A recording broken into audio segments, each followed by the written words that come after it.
Velsheri had been staring at the map for 3 hours. It was not a bad map. In fact, it was one of the best maps in the known galaxy. It had been made by the greatest cartographers of the Concordat, updated every cycle, checked and rechecked by thousands of minds across hundreds of worlds. It showed every star system worth naming. It showed gas clouds and dead planets and ancient ruins and busy trade routes that stretched from one end of the galaxy to the other like glowing threads. It was, by every measure, a complete picture of the known universe. Except for one part. In the lower right section of the map, where the stars began to thin out and the light of distant systems faded into quiet darkness, there was nothing. Not the soft gray of uncharted space. Not the dotted lines that cartographers used when they were unsure. Just a clean, flat, white blankness. A hole in the picture. A place where the map simply stopped. Velsheri pressed her finger against the edge of the blank space. The line was too clean. She had studied enough maps to know that natural gaps, places where no survey team had gone, places that were simply too far or too dangerous to chart, never looked like this. They had rough edges, fuzzy borders, the kind of messy shape that came from real work done by real people who ran out of time or fuel or courage. This blank space had none of that. Its border was a straight line, precise, deliberate. Someone had drawn that line. Someone had decided very carefully that nothing would be shown beyond it. She was 18 years old and had only been an apprentice at the Concordat Cartography Hall for 7 months. Her master, a tall and ancient Cathani named Savrish, had given her access to the archive terminals as a reward for good work. He had told her to study the outer rim maps, to learn the shapes of the galaxy's edges. He had not told her to ask questions. But Velsheri had always asked questions. It was, her mother once said, both her greatest gift and her most exhausting quality. She pulled up the archive index and searched for records related to the blank zone. The terminal hummed quietly. Then it returned a result. Not a map, not a file, but a single line of text on a black screen. Asterisk query outside permitted scope. Do not pursue. Asterisk. She stared at it. She read it again. She looked around the archive room to see if anyone was watching. There were a few other apprentices at their own terminals, all of them focused on their own work. No one was paying attention to her. She typed the query again, this time using a different set of search terms. She asked for historical survey records of the lower right rim. She asked for any navigation reports filed by ships that had traveled in that direction. She asked for the name of whatever civilization or territory existed in that blank space. Every time, the terminal returned the same message. Asterisk query outside permitted scope. Do not pursue. Asterisk. The next morning, she went to Savrish. She waited until the other apprentices had left the hall, and it was just the two of them standing among the tall shelves of physical star charts, the old paper kind that smelled like dust and age. She asked him carefully, politely, in the most respectful tone she could manage. Master Savrish, what is in the blank space on the lower rim map? He went still. It was not the stillness of someone thinking. It was the stillness of someone who had been caught off guard and was now deciding very quickly what to do. His eyes moved to the door, then to the floor, then back to her, and when they met hers, something in them had closed off, like a window being shut. There is nothing there, he said. Empty space. Not worth charting. But the border is too clean, she said. Empty space doesn't have a border like that. You are seeing patterns that aren't there, he said. Go back to your work. He walked away. The conversation was over. She could tell from the set of his shoulders and the speed of his steps that he would not discuss it again. She had worked with him long enough to know when a door had been permanently closed. That evening, she went to a low-lit bar near the Port District, the kind of place where travelers stopped for 1 drink and sometimes stayed for 3. She had heard that all kinds of people passed through. Merchants, pilots, diplomats traveling without their flags. She sat at the counter and waited. It did not take long. She spotted a Drathian navigator 2 stools down, a thick-necked creature with gray-blue skin and the kind of weathered look that came from years of deep space. He was nursing something amber-colored and staring at nothing. The jacket on his back had NAV patches from a dozen different route systems. He had been around. Velsheri moved to the stool beside him and ordered a drink she didn't want. Then, quietly, she asked him if he had ever flown near the lower right rim. His glass stopped halfway to his mouth. He turned and looked at her. His eyes were steady, but something behind them shifted, like a shadow passing. "No," he said. "I'm just curious about the blank space on the—" "No," he said again. He put his glass down, dropped some coins on the counter, picked up his jacket, and left the bar. He did not look back. He walked fast, the way people walked when they wanted to be somewhere else as quickly as possible. Velsheri sat alone and thought about that. She thought about the clean border, the closed terminal, her master's window-shutting eyes, the navigator who left his drink behind. People were not simply uninterested in that blank space. They were afraid of it. That was different. That was much more interesting, and much more worrying. Took her 2 weeks to find the others. She didn't go looking for them specifically. She started leaving small, careful questions in the open academic forums that Concordat researchers used to share ideas. Nothing direct. Nothing that would trip the archive filters. She wrote about map inconsistencies in general terms, about the philosophy of blank space in cartography, about what it meant when a civilization chose to leave something off a chart rather than simply failing to chart it. The responses she got were mostly boring, but 3 were not. The first came from a woman named Oris, a former Concordat admiral who had been officially dismissed from her post 8 years ago for reasons that the public record described only as conduct inconsistent with Concordat values. She was now, as far as anyone could tell, doing nothing in particular on a mid-rim station. She wrote Velsheri a very short message that said, "Asterisk, you're asking the right question. Stop asking it in public." Asterisk.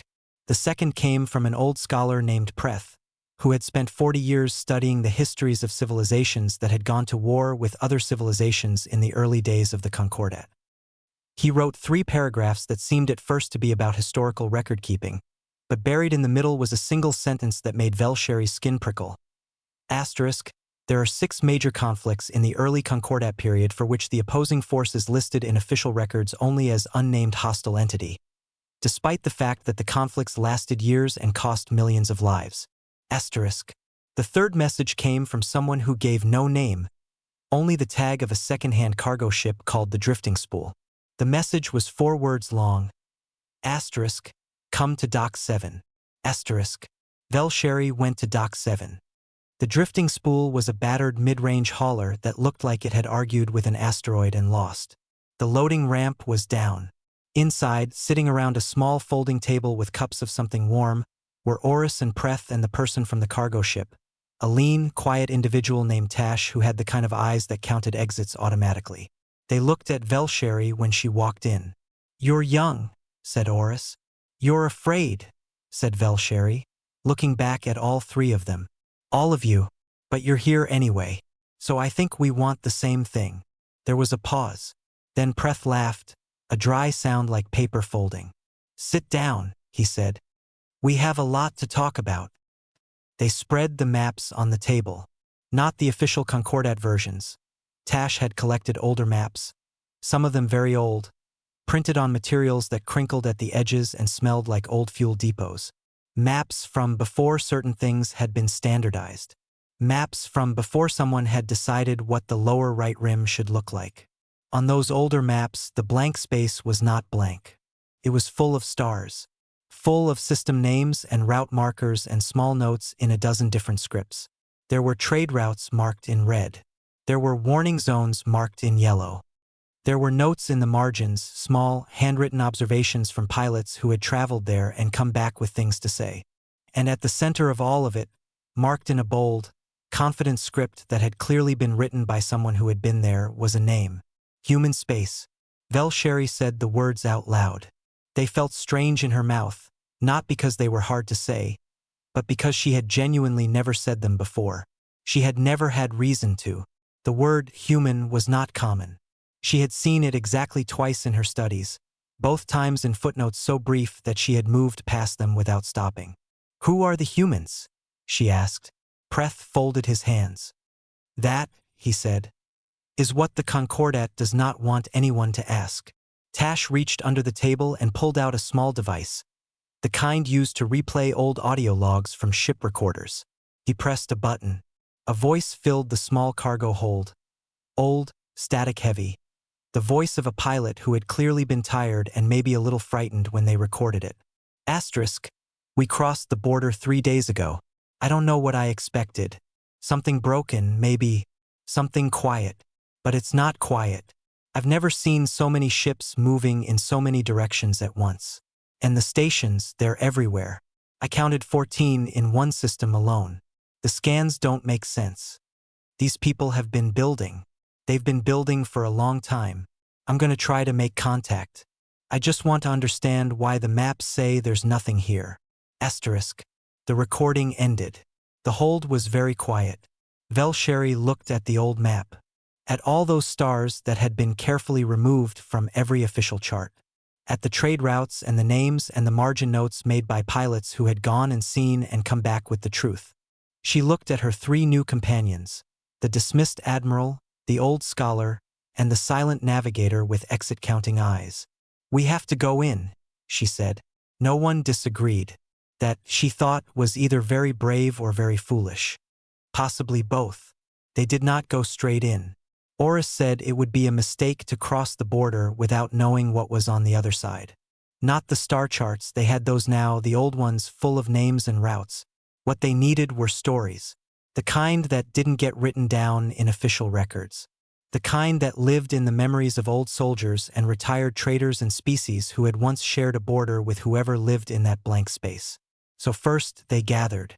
They traveled in the drifting spool, which was Tash's ship and which moved through space with a quiet reliability that suggested it had been pushed hard many times before and had always come through. They made stops on 6 different worlds over the course of 2 months. They sat in old people's homes and dark backroom offices and crowded market stalls. They asked careful questions. They listened. What they heard did not make them less afraid. But it did make things clearer. The first person they spoke to was a Vreth elder on a small agricultural world near the Midrim. Her name was Asava, and she was old enough to remember things that most living creatures did not. She had a face like dry bark and eyes that were calm in the way that very old eyes sometimes were. Like they had seen so much that nothing could surprise them anymore. She served them tea and did not seem alarmed by their questions. She had been waiting, she said, for someone to eventually come and ask. She told them about the first contact. It had happened 300 years ago, she said. Humanity had been expanding outward the way young civilizations do. They had found a Vreth colony ship and, not understanding the signal protocols, had done something that the Vreth colony crew interpreted as an act of aggression. There had been a response. Then a counter-response. Then ships were destroyed on both sides and suddenly there was a war, the way wars often began, through a chain of misunderstandings that each side understood only from their own point of view. We thought they were vicious, Asava said. She wrapped both her hands around her teacup. They hit hard and they hit fast and they did not seem afraid of losses. Our commanders said the humans were animals. They said they would overwhelm us with numbers and ferocity and that there would be no reasoning with them. Velsheri leaned forward. What happened? 72 hours after the first exchange of fire, Asava said, we received a communication from the human side. It was not a demand. It was not a threat. She paused. It was a question. She looked at each of them in turn. They asked why we were fighting. The room was quiet. They said, and I am telling you what was translated to our commanders at the time, they said, we don't know what we did to start this. We need to understand before we can decide if this is worth continuing. And then they stopped firing. Completely. They held their positions and they waited for an answer. Oris sat very still. And your commanders? Were confused, Asava said simply. We had never encountered that before. An enemy that stopped in the middle of a war to ask why the war started. She shook her head slowly. It took us 4 days to respond because our generals did not know what category to put the gesture in. Was it a trick? A weakness? A stall for reinforcements? Was it any of those things? Tash asked. No, said Asava. It was exactly what it sounded like. They genuinely wanted to know. She was quiet for a moment. The war ended in 11 days. There was an agreement. Borders were set. Reparations were exchanged, not just from us to them, but from them to us, even for the original misunderstanding that we had caused. She set her cup down. My grandmother was a diplomat in those talks. She said the humans were strange. Not cold. Not warm exactly. Just direct. Like they had no patience for anything that was not the truth. She looked at Velsheri. Ask your next question. I can see you have one. Were the humans in those talks afraid of the Vreth? Velsheri asked. Asava smiled, and it was a small, private smile, like she was remembering something specific. My grandmother asked one of the human diplomats that same question, she said. He thought about it and then he said, we don't really do afraid. We do angry. We do cautious. But afraid is not very useful, so we try not to spend much time there. 3 weeks later, they were sitting in a cold records room on a station near the old border of a civilization called the Drath Collective. Preth had found a contact there, a retired intelligence officer named Vesk who had agreed to share what he knew in exchange for a promise that his name would never be connected to anything they published. Vesk was a small creature with nervous hands and the habit of looking over his shoulder. He led them to a locked file cabinet and handed Preth a stack of physical documents. Old paper printouts, the kind that were hard to trace. They were fragments of a Concordat black file. Internal reports that had never been made public. Preth read them carefully, page by page, his expression growing slowly heavier. He told the others what was in them. 3 separate civilizations, the Drath Collective, the Sevil Empire, and a third species called the Muron, had each, at different points in history, launched what the reports called a containment campaign against humanity. These were not small skirmishes. They were coordinated military efforts designed to end humanity as a spacefaring species. 2 of them had been large enough to involve fleets that could have cracked a planet's crust. All 3 had failed. The Drath Collective's campaign had lasted 4 years. It had started well. The Drath had better technology at the time, better organized fleets, a clear strategic advantage. But the humans had not behaved according to any military model the Drath commanders were using. They retreated in ways that turned into ambushes. They lost systems and then appeared in places no one expected. They seemed to have no single point that could be targeted and destroyed to end their ability to fight. When one group of humans was surrounded and cut off, other groups adjusted and kept moving. There was no head to cut off. The Drath report, written by a general who had clearly been very frustrated, described the humans as structurally incoherent but functionally indestructible. The Sevil campaign had tried a different approach, economic strangulation rather than direct war. They had worked through the Concordat to isolate human trade routes, to block their access to materials, to make life difficult enough that the civilization would simply stop growing. It had not worked either. The humans had found alternative routes, built their own supply lines, developed resources they hadn't bothered to develop before, and traded with whoever would trade with them, often at prices generous enough to make refusing impractical. The Sevil report noted, with evident bitterness, that several Sevil-aligned trading partners had quietly shifted toward the humans during the campaign because the humans were simply easier and more reliable to do business with. The Muron campaign had been the most direct and the most disturbing. They had targeted human colonies on the outer edges of human space, the smaller ones, the ones that seemed vulnerable. They had destroyed them. Not just militarily, completely.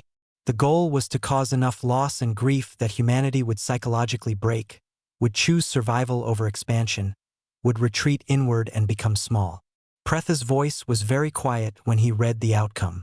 Humanity had not retreated. The response to the destroyed colonies had been to build memorials on new colonies that bore the same names. The expansion had not slowed. It had, if anything, moved in the direction of the destroyed worlds, as though humanity was making a point about where it chose to plant its flag. The Muron campaign ended after 7 years because the Muron ran out of resources and the will to continue. The humans never stopped. The final line of the Muron report read, "**, we do not understand what drives them. Loss does not deter them. Fear does not control them. They appear to process grief as fuel. Asterisk. No one in the drifting spool spoke for a long time after Preth finished reading. The last thing they found was not in a file or an old person's memory. It was in a debris field at the very edge of human space, a scatter of metal and old machinery from a battle that had clearly happened a very long time ago. Tash had a scanner and an interest in salvage, and when he swept the debris, he found something still active. It was a war drone, autonomous. Old model, old Concordat design, the kind that had been used in early border enforcement operations. Most of its systems were dead, but its core threat assessment module was still running, still doing the one job it had been built to do, cycling through its last scan data over and over in a loop. Tash pulled it aboard and connected a reader to its output port. The module had one active assessment on its screen. One threat classification, marked and locked, never cleared. It read, asterisk, threat classification, unresolvable, asterisk. Below that, in the secondary notes field, the drone had written something that drones were not typically designed to write. It had been an old model, Preth explained, an early type that was given a basic reasoning function so it could update its own assessments. It had reasoned at some point and left a note. The note said, asterisk subject does not respond to standard deterrence models. Subject does not appear to have a breaking point within observed parameters. Recommend reclassification. No suitable classification available. Flagging as unresolvable pending further data. Note: further data has not resolved this assessment in 11 years of continuous monitoring. Asterisk. Velsheri read it twice. She looked at the others. The galaxy had not erased human space from its maps because humanity was conquered or dead or weak. It had erased them because the greatest civilizations in known space had tried, more than once, to end them and had failed. Not because of humanity's weapons or their numbers, or any specific advantage that could be named and studied and eventually beaten. But because of something in the way they worked, in the way they held together and kept going and refused to stop, that none of the Concordat's categories could describe. An unresolvable threat. Not because they were the strongest, but because no one had ever figured out how to make them quit. And now Velsheri's small crew was sitting at the edge of that blank space on the map, in a battered cargo ship that smelled like old fuel, and they had decided to cross the line. Oris checked the navigation controls. Ready? She asked. No, said Velsheri. Good, said Oris. Neither am I. Let's go anyway.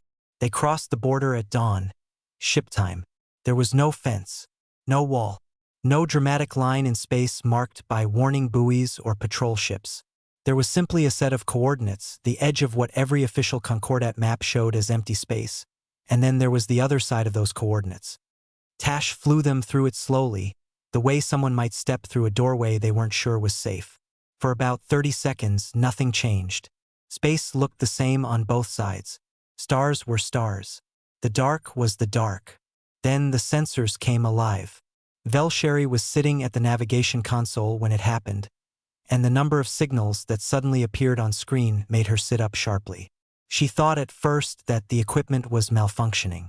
She tapped the screen. The readings stayed the same. Ships, dozens of them, moving in every direction at different speeds on different routes. Some were large, freighter-sized, slow and deliberate. Some were small and fast, darting between coordinates in ways that looked almost casual. Communication signals were everywhere, layered on top of each other, a dozen different frequencies carrying what sounded like ordinary conversation and traffic coordination and something that might have been music. That can't be right, Velsheri said. Tash leaned over and looked at the screen. He looked for a long time. It's right, he said quietly. Oris stood at the back of the cockpit and stared through the viewport. She had been an admiral for 20 years.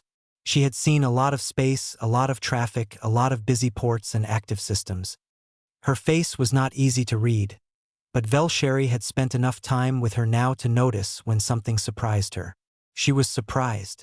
The maps don't show any of this, Oris said. The maps show nothing, Preth said from his seat, his voice dry. We have established that. What the maps didn't show, what the Concordat had decided to remove from every chart, every archive, every teaching material for the last 300 years, was this: human space was enormous. Not in the way that empty space was enormous. In the way that a city was enormous. Alive and dense and full of movement in every direction. As the drifting spool moved deeper in, the picture grew larger. Systems that were supposed to be blank on every official chart turned out to have stations. Some had multiple stations. There were communication relays strung between planets like lights on a line. There were construction operations, great skeletal structures being built in orbit around worlds that the old maps had listed as uninhabited. There were agricultural platforms, mining operations, research posts, fuel depots. Preth had brought a pen and a notebook, physical, old-fashioned, and he was writing things down as fast as his hand could move, his face bent close to the page. "They've been busy," he said, without looking up. 300 years, Tash said. "Wouldn't you be?" The first human they met was named Dara Okafor. They had been trying to find a port, somewhere to dock, to get their bearings, to figure out what the local protocols were for a foreign ship entering without prior contact. In the Concordat, this would have been a complicated process involving documentation and inspections and a great deal of waiting. Velsheri had been preparing for something similar. What actually happened was that a small maintenance shuttle pulled up alongside the drifting spool, matched their speed, and opened a channel. The face that appeared on their screen was a woman, broad-shouldered, with dark brown skin and clothes, cropped hair going gray at the edges. She was wearing a work jacket with grease on one sleeve. She looked at them without alarm. "Hey," she said. "You folks look a little lost." Velsheri blinked. She had prepared several things to say in this moment. None of them seemed right now. "We are a little," she said. "Where are you trying to get to?" "We're not sure. We're looking for somewhere to dock. We've come from outside, from beyond the border. We're researchers." The woman on the screen nodded as though this were a perfectly ordinary thing to say. "There's a good public dock on Hadera Station, 2 systems over," she said. "I'll send you the coordinates. You'll need to check in with the station master when you arrive, but she's not scary. Tell her Dara sent you." She paused. "You hungry? We've got food aboard if you need it. Long trip from the border." Velsheri stared at her. She looked at Oris. Oris had no expression. Preth had stopped writing. Yes, actually," Velsheri said. "We could use food. Pull alongside and I'll have someone bring it over," Dara said. "Hang on."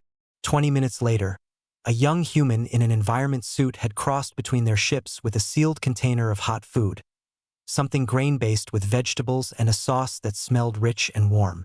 He handed it through the airlock hatch with a grin, said, "Safe travels," and went back. No inspection, no questions, no forms to fill. Velsheri sat with the container of food in her lap and tried to make sense of what had just happened. When they reached Hadera Station and docked, she went back through the comm and found the channel they had used to speak with Dara. She sent a message. *, "You gave us food and asked for nothing in return." "Why?" *. The reply came 2 hours later. "For words. *. You looked like you needed it. *. Hadera Station was the first human place Velsheri had ever stood in, and it was not what she had expected. She had not expected, if she was being honest with herself, to expect anything at all, because she had told herself to arrive with no assumptions. But there were always assumptions underneath the ones you knew about. She had half imagined something austere and military, a civilization that had survived so many attacks must, she had thought, operate like a fortress. What she found instead was noise. Good noise. The kind made by a lot of people all doing different things in close proximity to each other and not minding. The station's main concourse was wide and brightly lit and full of stalls selling food and tools and clothing. Children ran through the crowd. Old people sat on benches near a large viewport showing the stars outside and talked to each other.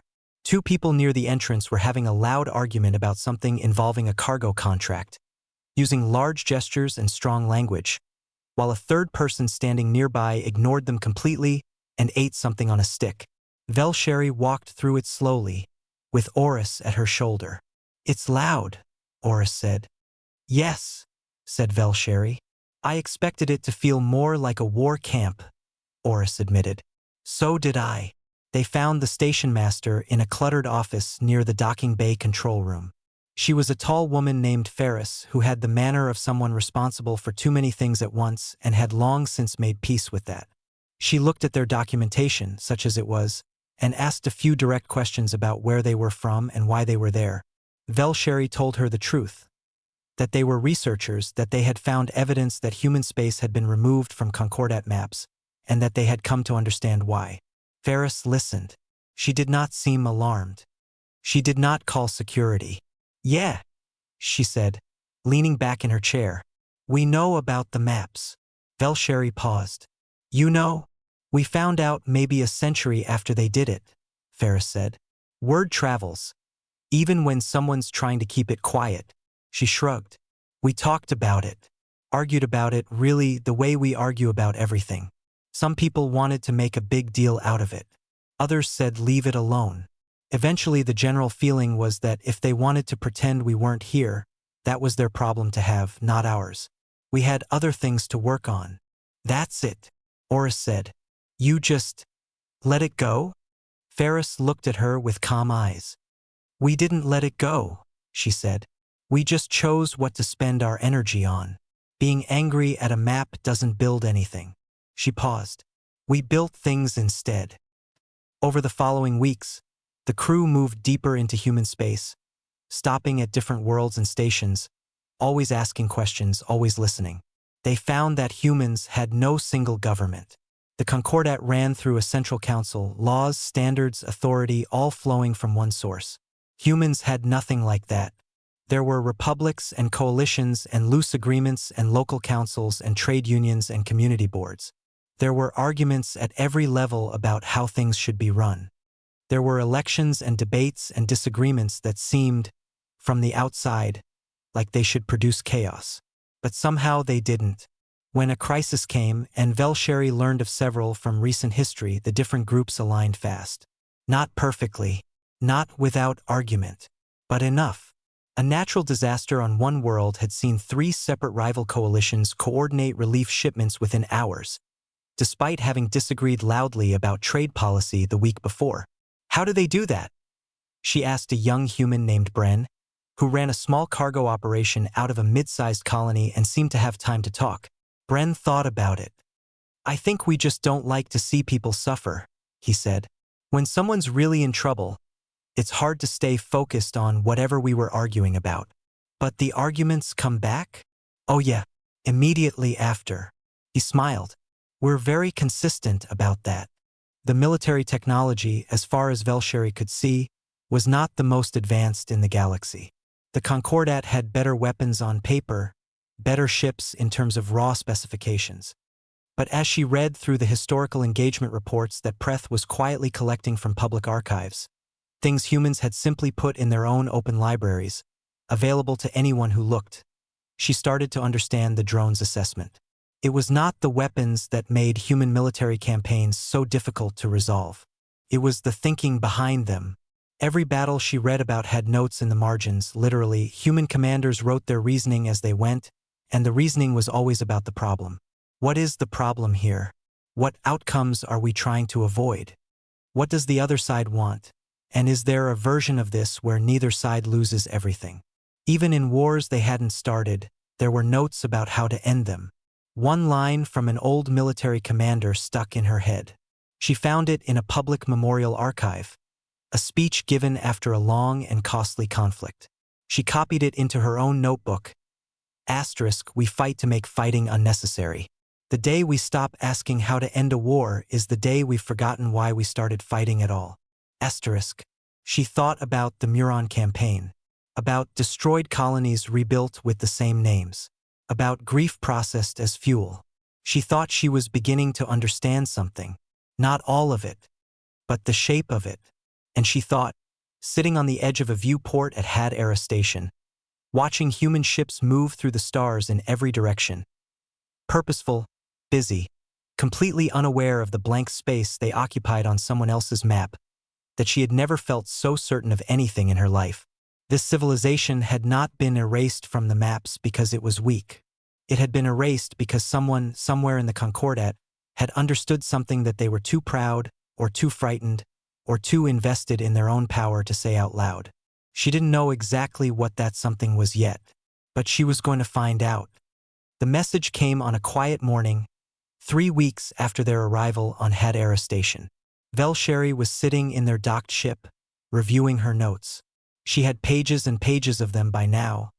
Things observed, things heard, things that didn't fit the shape the Concordat had built in her head about what this place was supposed to be. Preth was at the small table across from her, cross-referencing dates from the old military reports. Oris was somewhere on the station. Tash was doing maintenance on the ship's engine, which had started making a sound he didn't like. The message came through on the station's general communication channel, addressed to their ship's registration number. It was short. It said, *, we know why you're here. We've been watching since you crossed the border. If you would like to understand, come to the following coordinates. You are invited, not summoned. There is no obligation.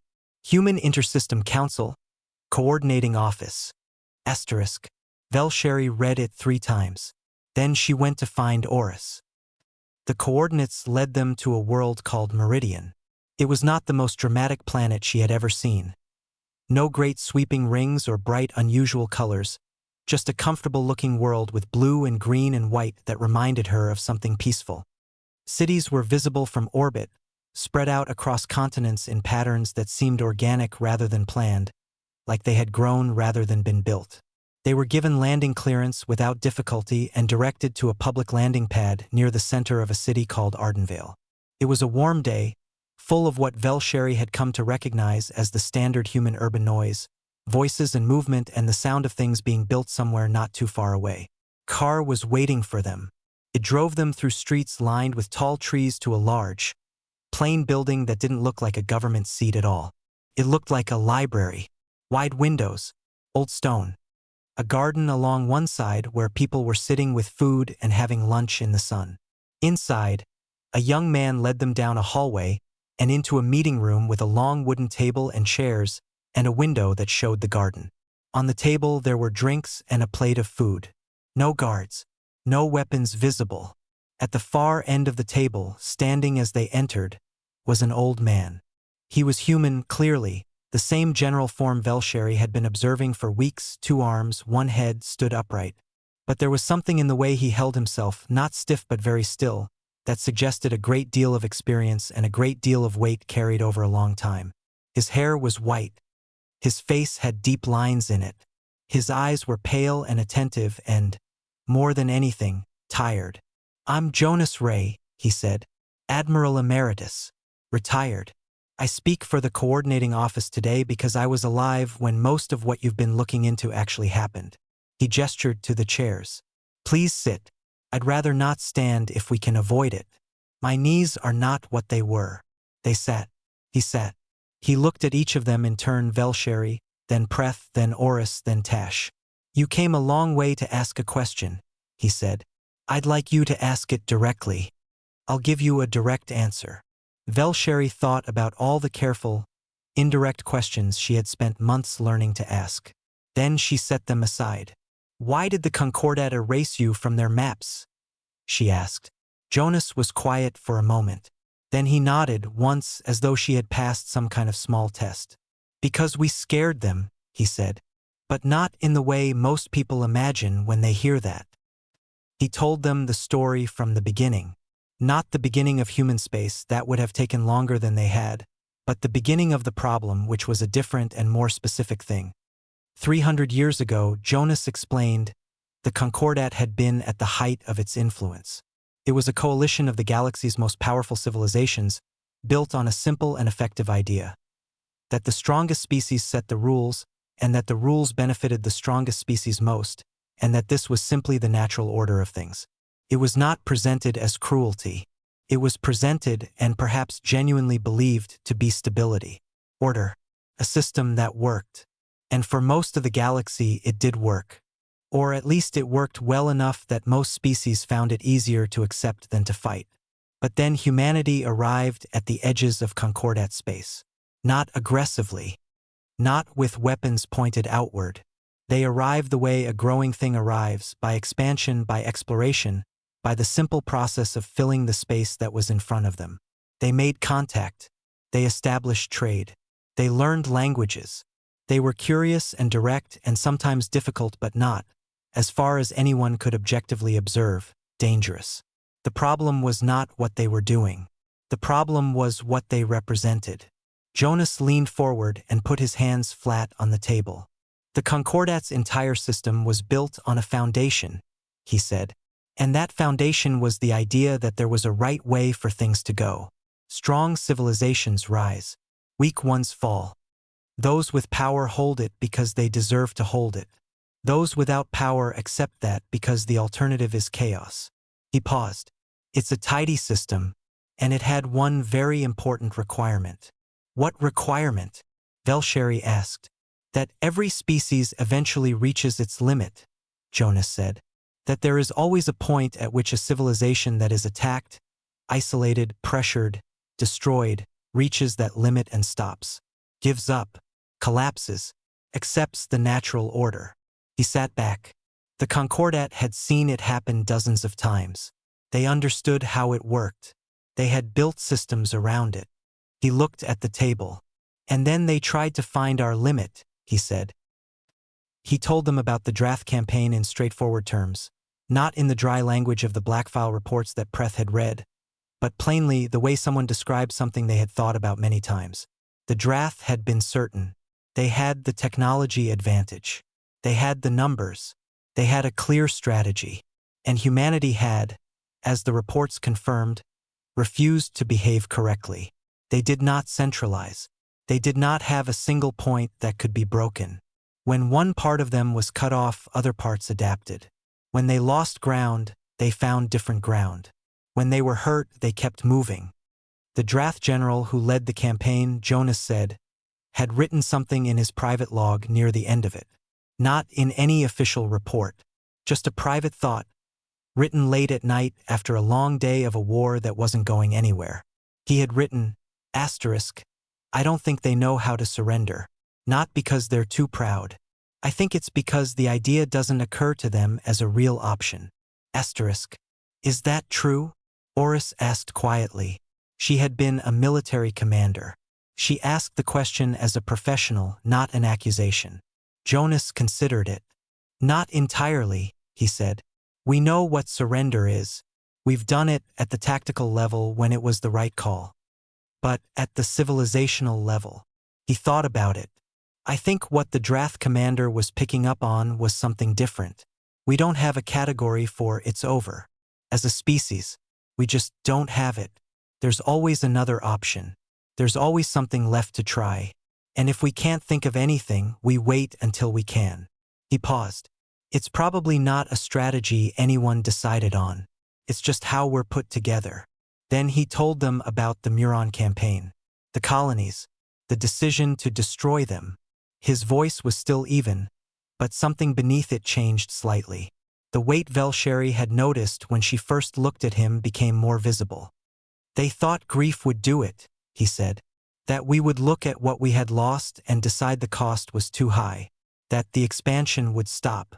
That we would turn inward, become small, and eventually just stop being something the Concordat needed to worry about. What happened instead? Preth asked, though he knew. They had all read the reports. We rebuilt the colonies, Jonas said, with the same names, in the same direction. He was quiet for a moment. I was young then. I lost people I knew in those attacks. I remember what it felt like. I remember the grief. He placed one hand flat on the table, a slow, deliberate motion. But the grief made us want to keep going more than ever. Not for revenge. Not exactly. More like they had tried to write those people out of existence. And we couldn't let that stand. We had to keep their names in the universe. Velsheri thought about the old drone with its single unresolvable assessment. She thought about what it meant to be unresolvable. And then the Concordat voted, she said, to erase you from the maps. Yes, Jonas said. After the campaigns failed. After 3 separate efforts to end us, each by a different method, each using real resources and real commitment, all 3 came to nothing. And the Concordat had a problem. A philosophical problem. He looked at her directly. Their system required limits, he said. It required that every species had a breaking point. That was how the powerful stayed powerful. They could always, in the end, break you.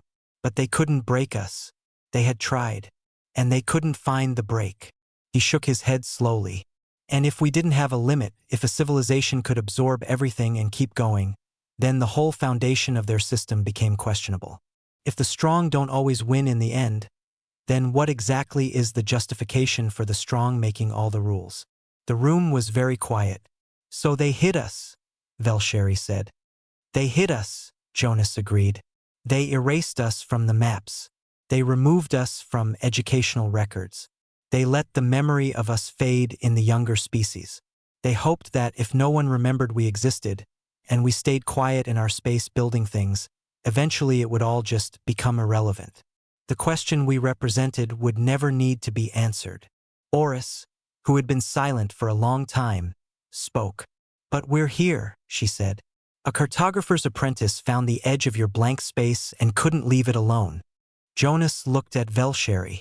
His tired eyes were warm. Questions have a way of surviving, he said. That's the one thing you cannot erase from a map. He was quiet for a moment.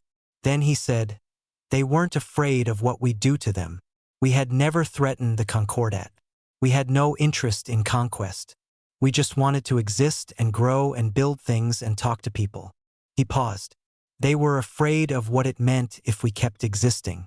Because if we kept existing, if we just kept going the way we always had, surviving everything, refusing to stop, it meant the universe doesn't have rules. Not the rules they built their power on. It just has people. And people are not predictable.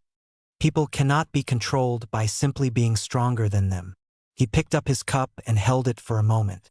It meant that strength wasn't destiny, he said, and that terrified them more than anything we could have done with a weapon. The meeting ended in the late afternoon.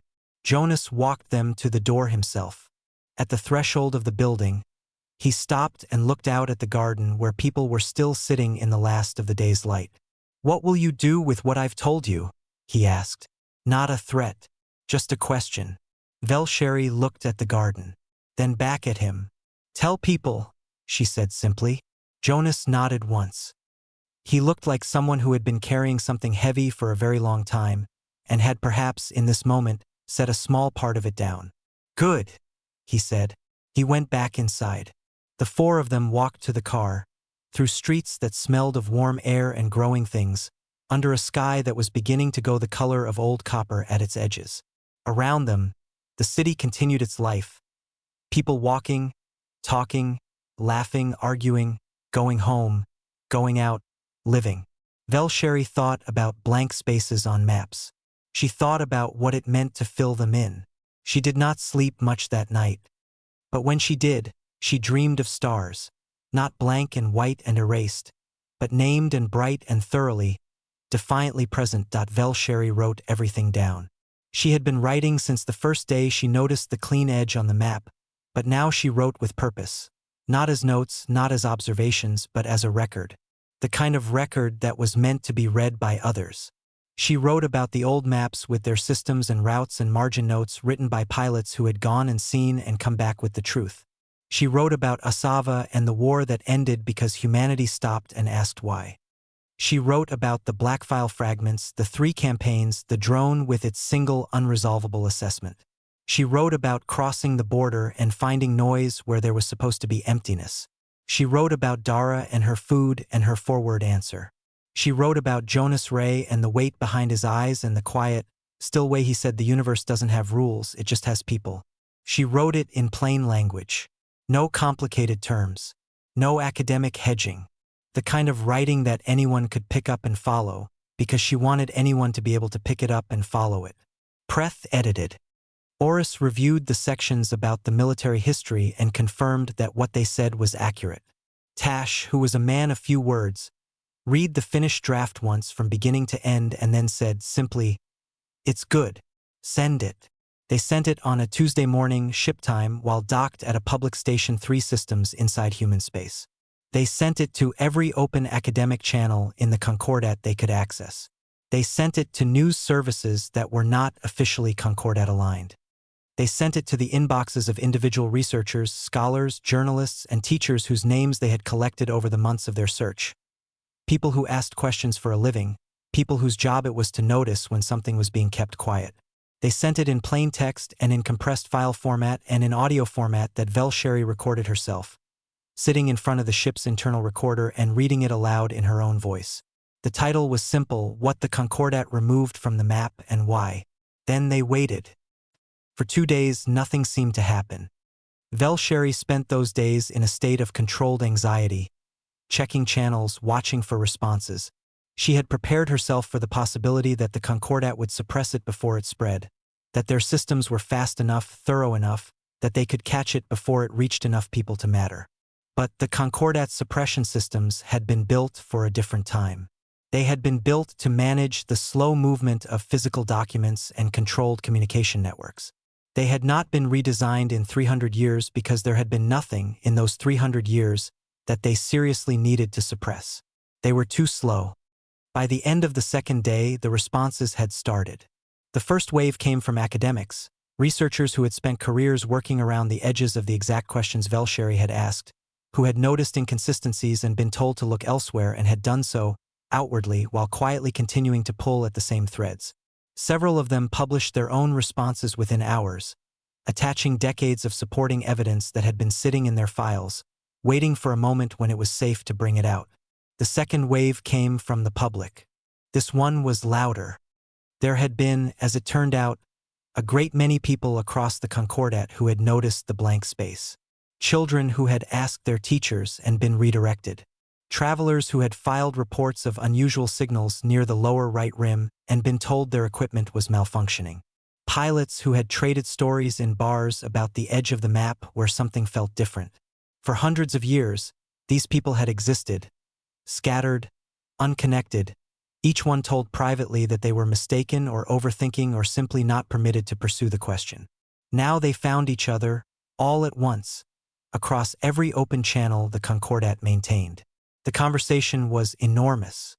It was also very fast, and it was very angry. The Concordat's official response came 4 days after the publication. It was a statement from the Central Council, measured and formal. It acknowledged that historical cartographic decisions had been made regarding the lower right rim and described them as strategic determinations made in the interest of galactic stability. It did not use the word cover-up. It did not name the 3 campaigns against humanity. It said that a review committee would be formed to examine the historical record. In the forums, the response to this statement took approximately 11 minutes to reach a consensus that it was not enough. The protests began the following week. They started on 3 worlds simultaneously, not organized by any single group, not called by any official opposition. Just people who had read what Velsheri had written and decided to walk to the nearest Concordat administrative building with a piece of paper in their hands. The paper, on every world, had the same thing printed on it. A map of the lower right rim. Official Concordat version. Completely blank. Blank maps outside Concordat offices. Blank maps carried by crowds in capital cities. Blank maps painted on walls. A blank map printed on the front page of a dozen independent news publications under the same simple headline, translated into every language spoken in the Concordat. This is what they hid. Within the Concordat itself, the fractures that had always existed in the alliance deepened fast. 3 member species, the Cathani among them, sent formal requests to the Human Intersystem Coordinating Office, asking to establish direct communication and, eventually, diplomatic relations. They did it publicly, which was its own kind of message. They did not ask the Central Council's permission first.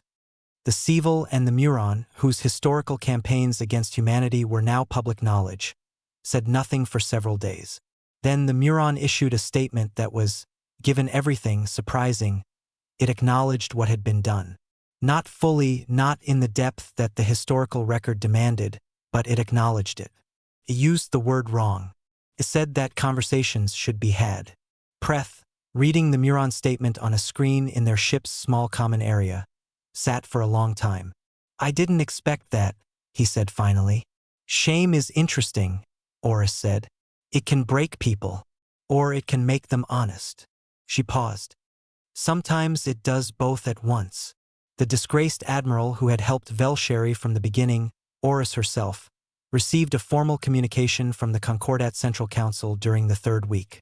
It informed her that her dismissal 8 years ago had been reviewed, and that the determination to dismiss her had been made in error, and that her rank and record were hereby restored. She read it twice. Then she put it face down on the table.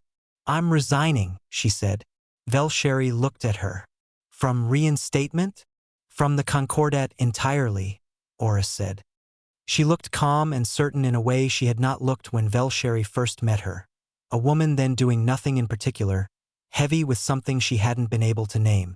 There are people forming an independent survey organization, not aligned with the Concordat, open to any species who want to participate. Their first charter is to produce an accurate galactic map. She looked at Velsheri. They've asked me to lead the first expedition. Velsheri smiled. Say yes, she said. I already did, said Oris. It was 6 weeks after publication that Velsheri returned to the Concordat Cartography Hall for the first time. She had thought there might be a problem at the door. She was, after all, an apprentice who had taken unauthorized leave and then published a document that had caused what the news services were calling the greatest political disruption in Concordat history in a century. She had considered, practically, that she might be arrested. What actually happened was that the hall director, a thin, formal Cathani she had never personally spoken to, met her at the entrance and told her that her apprenticeship status had been upgraded to full researcher, effective immediately if she wanted it. She said she would think about it. Then she asked for access to the main cartography terminal, the best one, the one with the high-resolution rendering display, and the director said yes. She sat at the terminal for a long time before she began. Then she opened the old maps, the ones she and Tash had collected on their travels, the crinkled, fuel-smelling ones with the margin notes, and the newer files that human cartographers had quietly made available to anyone who asked for them, detailed surveys of every system in their space. She cross-referenced them. She checked coordinates. She filled in names. Took most of the day. When it was done, she rendered the full map on the display, the entire galaxy, from the core worlds to the outer edges, every surveyed system represented, every route marked, every known civilization named and located with the best accuracy they currently had. In the lower right section, where 300 years of official cartography had shown only clean white blankness, there was now a vast and sprawling and thoroughly filled-in region, dense with stars and routes and names and stations and worlds and the signs of a civilization that had been building, quietly and persistently and without any need for the rest of the galaxy to be watching, for a very long time. A junior researcher came to stand beside her. He was young, younger than she had been when she first found the edge. He stared at the map on the display with wide eyes. It's so big, he said quietly. Velsheri looked at it. She had seen it before. She had been inside it, had eaten food there and walked its streets and spoken to its people. But seeing it on a map, finally, after everything, made something in her chest feel settled in a way it had not felt in a long time. It always was, she said. We just didn't have the courage to look. He was quiet for a moment. Are they angry? He asked. The humans. About being erased. Velsheri thought about Dara Okafor and her easy generosity and her forward answer. She thought about the city of Ardenvale and its garden and its noise. She thought about Jonas Ray with his tired eyes and his honest voice, and the last thing he had said to them as they left. Asterisk good. Tell people. Asterisk. No, she said. They were never waiting for us to acknowledge them. They were just living. She saved the map. She filed it into the official archive under her full name with a timestamp and a public access flag that meant anyone, anywhere, on any terminal with Concordat access, could open it and see it. Then she stood, stretched, and walked out of the hall into the evening air. On a station in the middle of human space, Dara Okafor was fixing the coolant system on a mid-range cargo hauler that had limped in from a 3-system run with a leak in the secondary line. The ship's crew, 4 of them, all tired, all relieved to be docked, had told her what happened and what they needed. She had told them it was no problem. She was halfway through the repair when her station's public news channel chimed. Someone had sent an update flag. She glanced at the screen. There was a picture of the new map, the first official Concordat chart to show human space in 300 years. Someone had highlighted it in gold, and a lot of people were sharing it. Dara looked at it for a moment. A small smile crossed her face. Then she went back to the repair. There was still work to do. There always was. And humanity, as it always had, kept going.